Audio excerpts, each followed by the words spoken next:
Work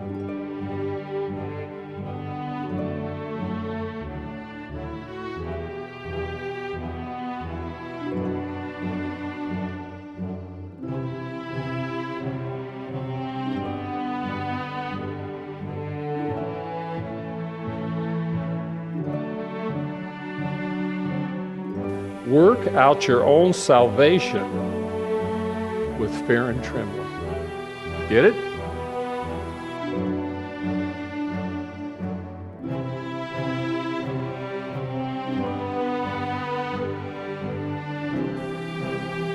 You better be a little nervous. I am.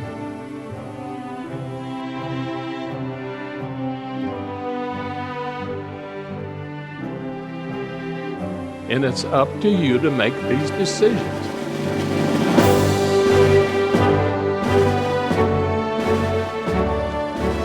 So how'd you do? How'd you do? How was your 7 days of unleavened bread? Nothing, huh? You did pretty good. Were you able to go 7 days and not eat leavened bread and only eat bread without yeast, without baking powder or soda or a leavening agent of some kind?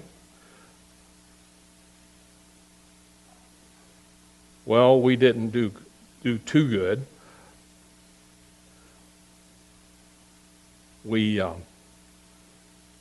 It started out when we go out and like we go to Burger King, we don't eat a lot of fries, but we save them, and they're great treats for the puppies.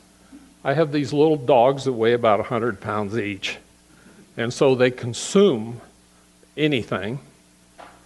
So we kept these old French fries in the car, and we stop and give them one on the way in or out. So Nita looks it up, and there's baking. I wrote it down, baking soda in the French fries, Burger King. Can you believe it? It's just, that was mistake number one. So a quick trip to the gas station or somewhere, and Nita got rid of them. But mistake number two, she comes in, and it was just as we're going to bed, and she says, I found this cookie all wrapped up on my dresser. And I see some of you smiling. So another late trip, 10 o'clock trip, down to the public trash can, and we got rid of that. And then number three, my son fixed me breakfast. I had eggs, salmon. I like that. That's really good. And French fries and popovers.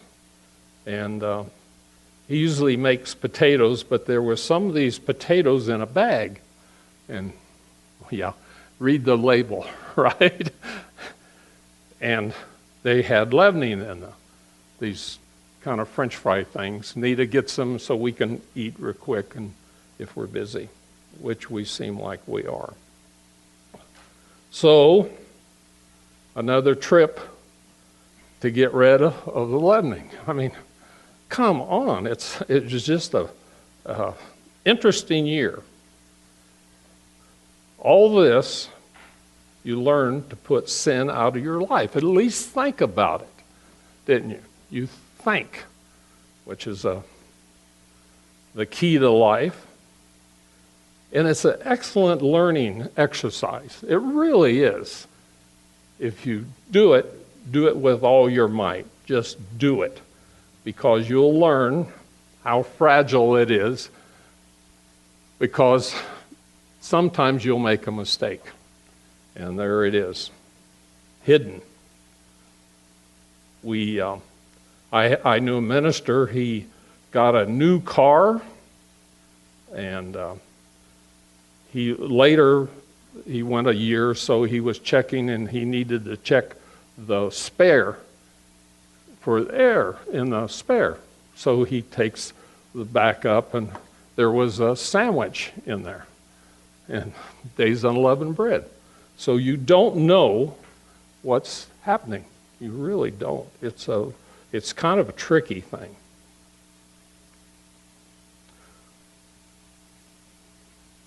But next year we'll try again. And after that, I hope I'm here and I'll try again. Keep it up.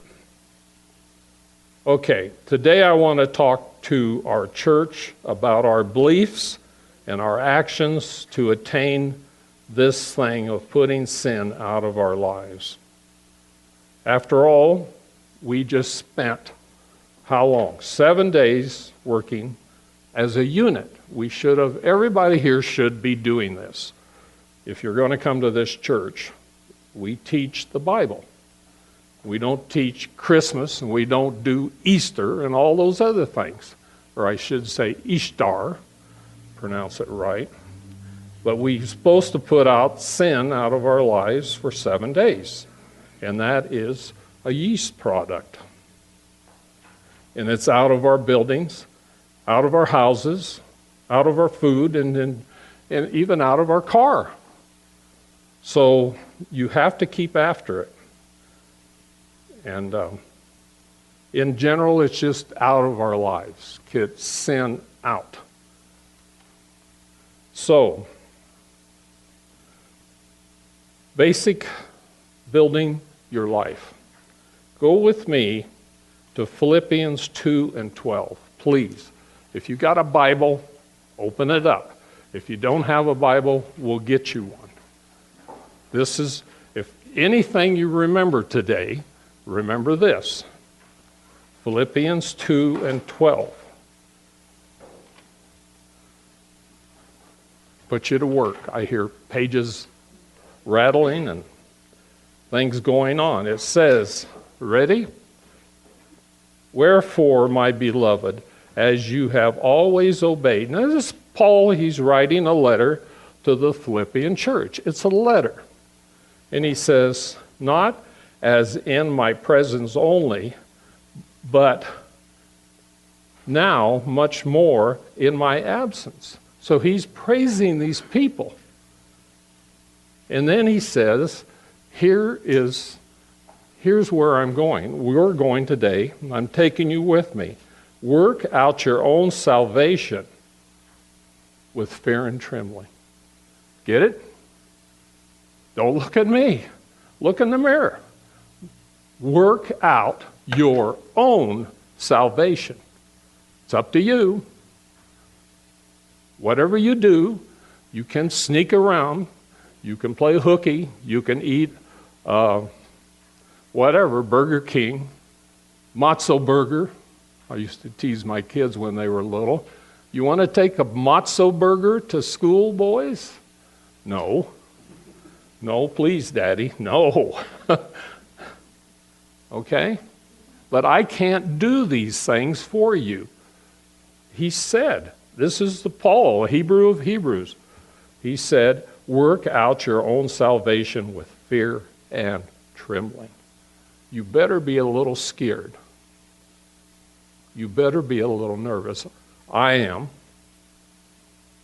That's why I get up and look at this thing and try and beat it to death. And then he goes on, 2 and 13. That's 12, let's go to 13. For it is God which works in you both to will and to do of his good pleasure. It's God's pleasure. You know? You are. And it's up to you to make these decisions. I can't make them for you. No one here can make them for you. You have to make them yourself. Excuse me. And it says, do all things without murmurings and disruptions, that you may be blameless and harmless, the sons of God without rebuke, in the midst of a crooked and perverse nation. Wow. He lived in a crooked, he called it, and a perverse nation, among whom you shine as lights in the world, holding forth the word of life, that I may rejoice in the day of Christ, that I have not run in vain, neither labored in vain. Now, Paul uses that a lot about the race and run the race and all that sort of thing. Paul called his area crooked and perverse, a nation. And it was under the Roman care. Okay, so I'm watching the news a couple days ago, and I watched the Denver news in the morning, have my coffee. And in the Denver metro area, and I checked this out, it's true, there are 75, and this is a wide area around Denver, including Denver, there's 75 cars stolen each day. And in Denver, they hit the 50 mark. There's 50 vehicles on an average stolen every day. So when you go to bed tonight, there's someone walking out and no car in Denver. Doesn't that shocks me. What a crazy thing. Got to tell you, there's this gadget came out, I think it was in the 80s, late 70s. We lived in Southern California, and they would install it in your vehicle, and it was an alarm, but it was a silent alarm. So if your car was stolen, and they would call a code out, broadcast a code, and this thing would turn on and start sending a signal, and they could track the signal. And they gave the cops and all their helicopters and planes and things, and they could track the signal. Well, it was in the LA Times. What is this?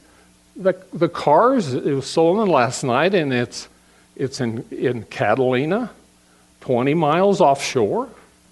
Well, it wasn't in Catalina. It was on a boat in a shipping container. Some guy's BMW going to South America. See? That's how clever people are. Crooks. And so much for that. So much for arming your car with an alarm. Now,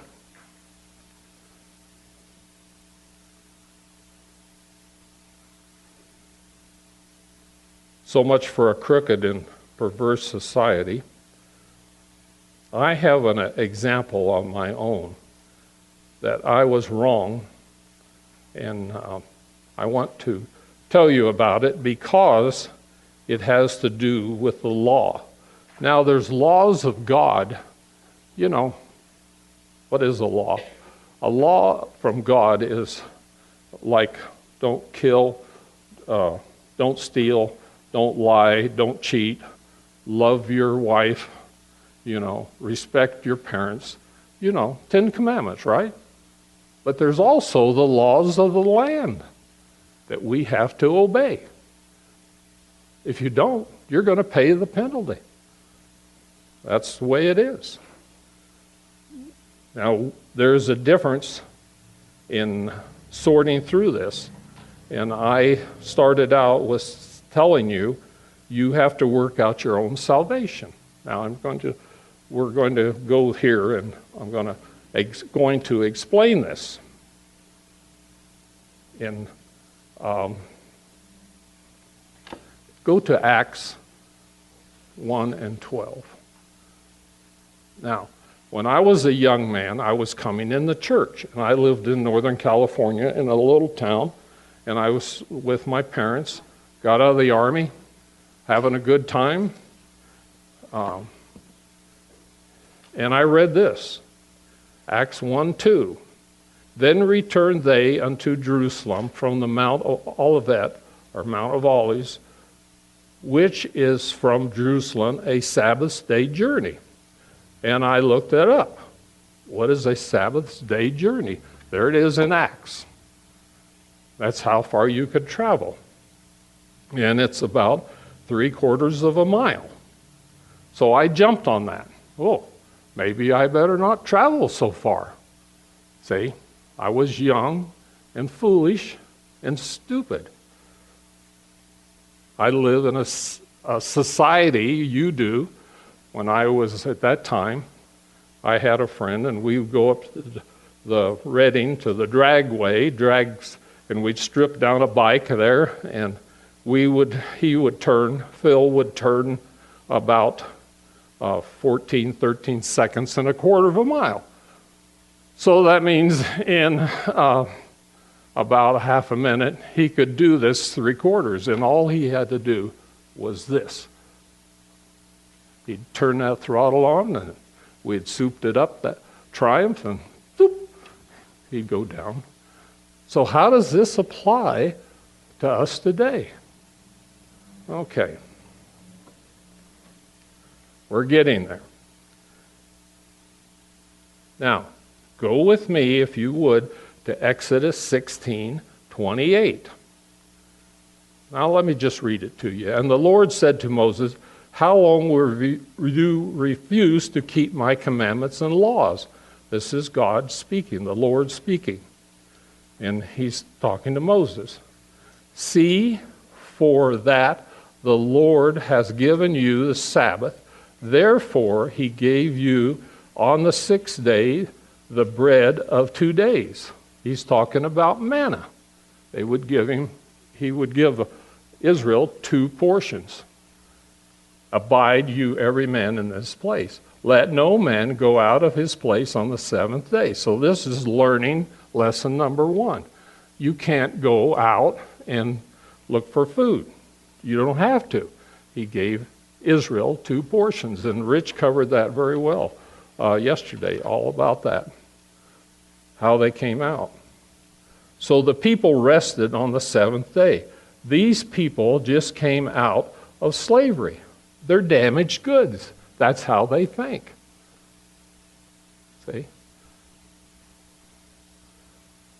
And Rich talked about that in the golden calf. They couldn't stop going back to it. Now, 40 years later, after Israel crossed over the Jordan River, we read in Numbers 35:5, and you shall measure from without the city on the east side 2,000 cubits, and on the south side 2,000 cubits, and on the west side 2,000 cubits, and on the north side 2,000 cubits. And the city shall be within the midst. This shall be to them the suburbs of the cities.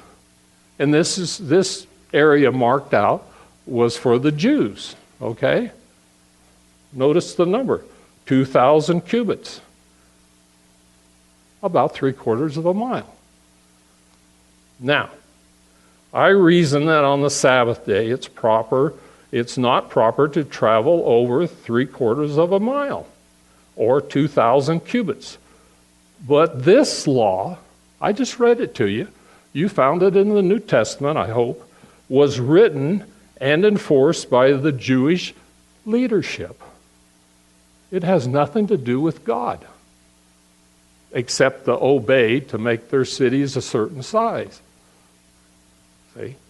So there are rules, and then there are rules. There's laws and rules, I should say that right. So I reasoned on the Sabbath day that I could travel about 3/4 of a mile. But that's not right. It's silly. I was a novice. I'd never read the Bible. Never read it. And I find that, well, I'm going to do that. There's other things too. I always think of the poor guy out there gathering wood, and he was caught by Aaron's sons, and they stoned him over some wood to have a fire. Awful. So,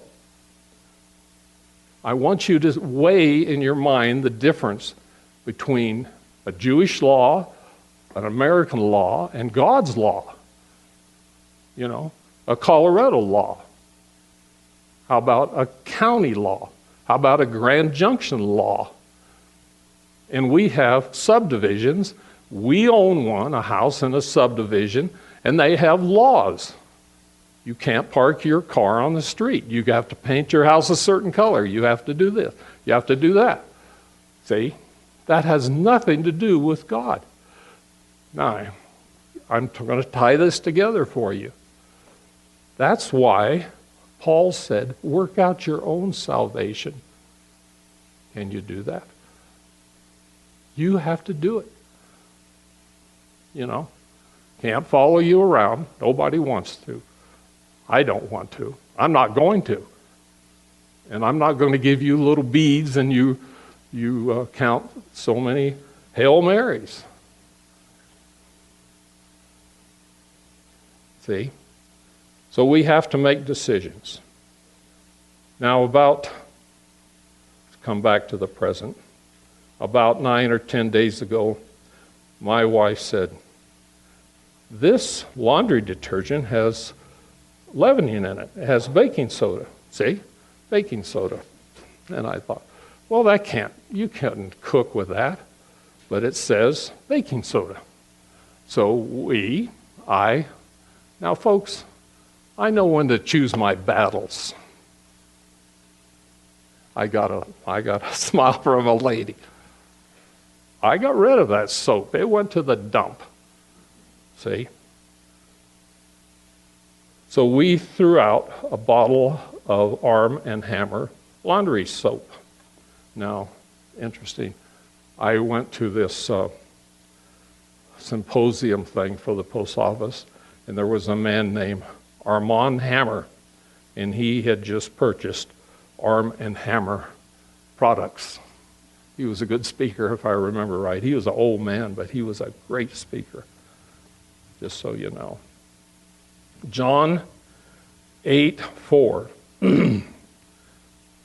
Let's get back on this thing, because there's laws and then there's laws, and you have to figure it out. John 8:4. And they say unto him, Master, this woman was taken in adultery, in the very act. And they which heard it, being converted by their own conscience, went out one by one. In other words, they brought this lady to Jesus, and they said, okay, we're going to stone her? And he said, who's going to cast the first stone? You without sin? And so they couldn't do it, because they're all sinners, just like the rest of us. See? And he was left alone with this woman standing in the midst. In 8:10, then Jesus had lifted himself up himself, and saw none but the woman. He said unto her, Woman, where is your accusers? Hath no man condemned thee? See how it's changed? We have a very forgiving God who wants you to succeed in life. That's a great example. In 1 John 5:17, let me just go through this for you. 1 John 5:17. All unrighteousness, let me say it again, all unrighteousness is sin, and there is a sin not unto death. We know that whosoever is born of God sins not, but he that is begotten of God keeps himself, and the wicked one touched him not. In other words, we got to be careful. We don't want to sin. And we know that we are of God, and the whole world lies in wickedness. 50 cars by tonight, gone. Crazy.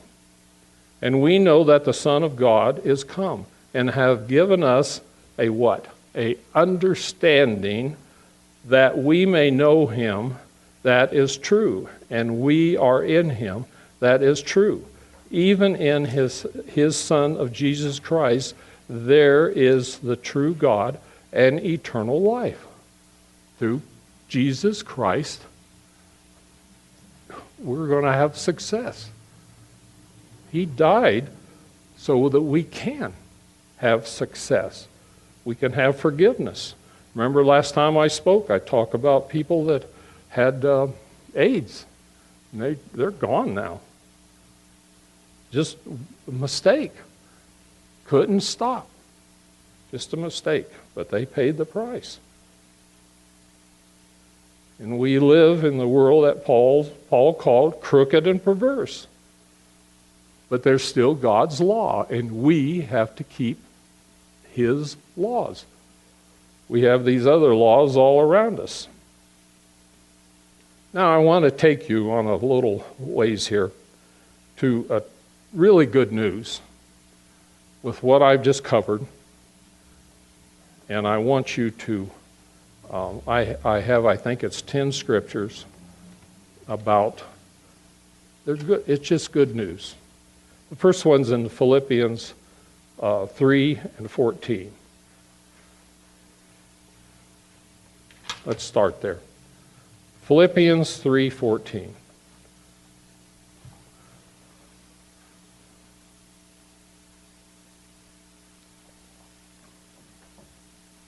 It says, I press toward the mark for the prize of the high calling of God in Jesus Christ. Just said that. 3:15. Let us therefore, see, you got to work out your own salvation. Let us therefore, as many as be perfect, be thus minded. And if anything, you be otherwise minded. And I heard that during intercessory prayer. God shall reveal even this unto you. God's going to reveal it to you. He's going to help you work your way through your salvation. I can't do it for you, you know.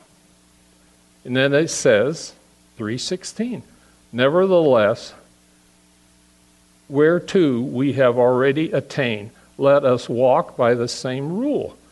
Let us mind the same thing. We should have the same goals, where we're going, what we're doing. That's why we're here today. That's why we're here. This is such good news. Let's go to Hebrews 13 and 5. Hebrews 13 and 5. Here goes, I think, Paul again. We'll see. Let your conversation be without covetousness, and be content with such things that you have. For he hath said, this is so neat, I will never leave you nor forsake you. You can mess up big time. You can do terrible things. But guess what? Christ said, I will never leave you nor forsake you. So that we may boldly say, the Lord is my helper, and I will not fear what man shall do unto me. He's not leaving. Once you're on this road, you can't turn around. You got to stick to it. Look in the mirror. But he will not leave us. In Galatians 6:9. Galatians 6:9. I'm going to move a little faster here. And let us not be weary of well-doing. Don't get tired. It gets old. Here I've been practicing what to eat, and this is church. Wow. The second day, and we had two on for Passover. And it says here, for in due season we shall reap if we faint not. Don't give up. As we have therefore opportunity, let us do good unto all men, especially unto them that are of the household of faith. You here, take care of each other. Watch out for each other. Pray for each other. And we'll have success. 1 Corinthians 9:24. 1 Corinthians 9:24. Know you not that they which run the race run all, but one receives the prize? So Paul says, so run that you may obtain. You have to run your own race at your own speed. You know? I've told you, I enjoy watching some sports. I thought of an exercise for some of you. Go down here to the golf course and hit a bucket of balls. See how far they go. Okay? Then watch the rerun of the Masters. Someone here's laughing because it's true. You're going to shoot those things 100 yards. You know? They hit 300, 320 yards. No way. It's wonderful to watch a professional in anything. So that's what I'm looking for today. Professional Christians. You can do this. You can accomplish great things. And I want to see more people up here who practice this and start speaking. I can't do this much longer. Okay, Matthew 6:28. I went off course there. And why take you thought for raiment? And this is Christ speaking to his apostles. Consider the lilies of the field, how they grow. They toil not, neither do they spin. And yet, they don't make clothes. They don't make themselves pretty. They just boom, up like that. And yesterday when we went home, before Nita had mowed the orchard, but up popped all these dandelions. And they're not my favorite flower, but there are all these yellow spots in this green field. It was really pretty. I liked it. See, look around. You want to be inspired? You want to do better as a Christian? Look around. And yet I say unto you, even Solomon in all his glory was not arrayed like one of these. And Christ doesn't lie. Wherefore, if God so clothe the grass of the field, which today is and tomorrow is cast in the oven, in other words, it burns up, shall he not much more clothe you? Doesn't God care more for you than the grass and the flowers out there growing in my orchard, little thing it is? Sure he does. He cares for every one of you. You're his work. See? You're what he's looking at and thinking about and manipulating your surroundings so you can progress in this race. Can't put it any clearer. And Job. This is so cool. I found this. Job 38:36. And here is God talking to Job. And he says to Job, who has put wisdom in the inward parts? Who put wisdom and thoughts in your brain? He should have said dummy. Who hath given understanding to the heart? Who does? Who gives you understanding? Who gives you wisdom? Who gives you the wherewithal to accomplish things? But it's hard. See? He's looking for people who can succeed. And there it is. Who gives you all this? It was said during intercessory prayer. You know, he puts thoughts in your mind. Happens. People don't like that. That's because they don't believe there's a God in heaven. Let's try Psalms 94:12. How are we doing? Oh, good. 94:12. Blessed is the man whom you chasten, O Lord, and teaches him out of the law. See, you're taught out of the law. It's like a tutor.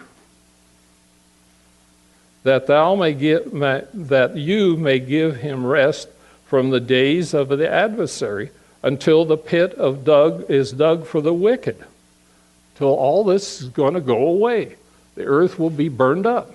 And then before that, the resurrection, no telling what's going to happen. For the Lord will not cast off his people, neither, this is great, neither will he forsake his inheritance. You're like an inheritance. You know, Nita and I sit around and we say, how can we divvy this house up? We have 2 boys. How can we do this? How will there be anything left? Can we do this? Can we do that? Even Pam gave me a book on that subject.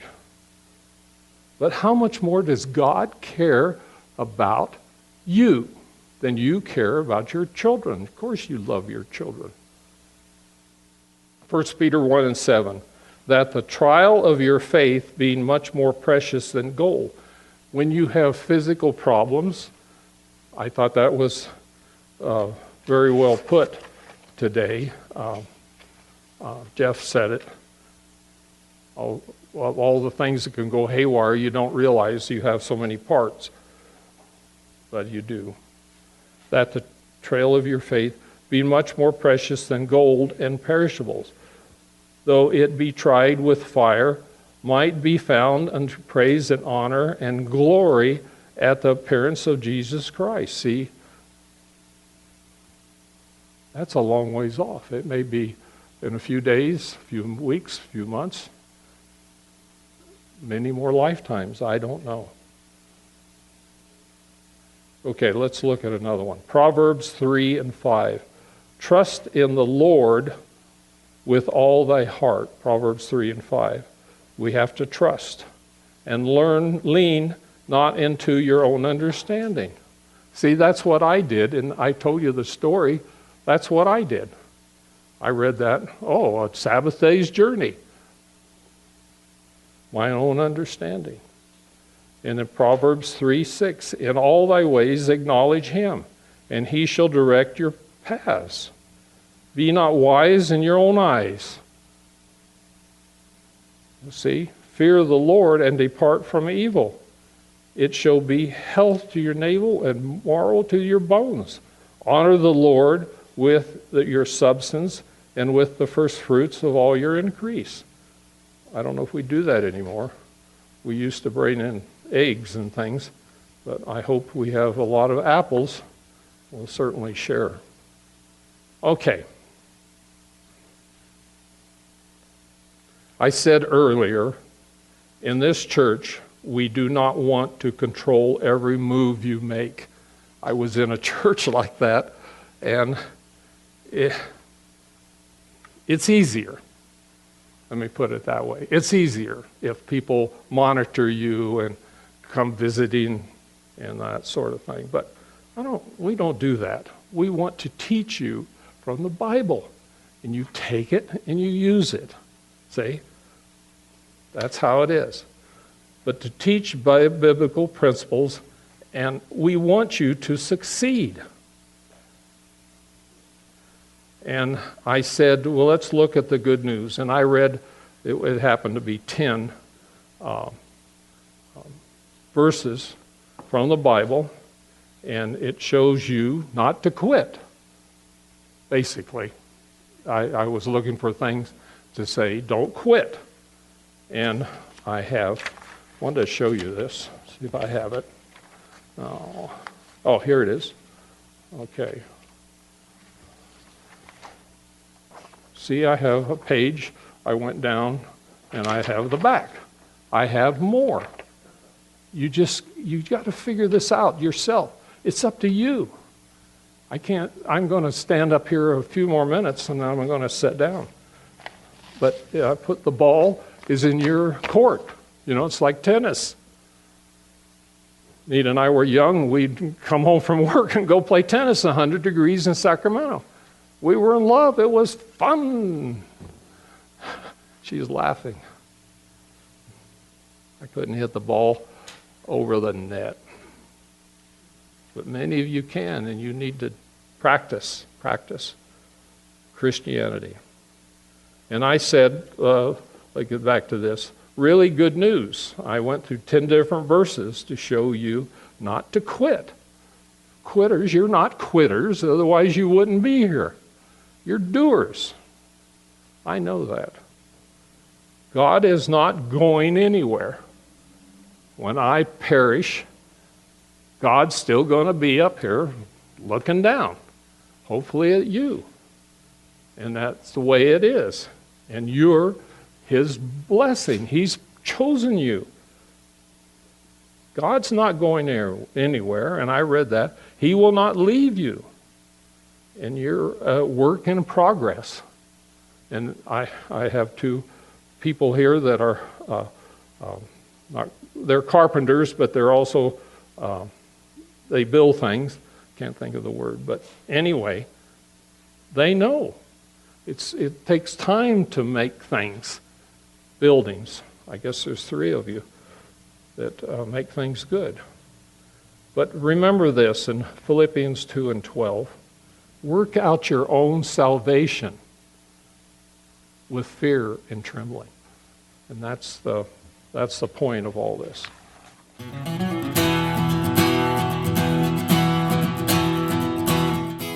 You have received this information based upon the Word of God. Every additional topic concerning the truth, which originates in Scripture, builds understanding leading to salvation. We hope you will personally review the Scriptures cited in this presentation. God will teach you if you ask Him. Until next time, good day.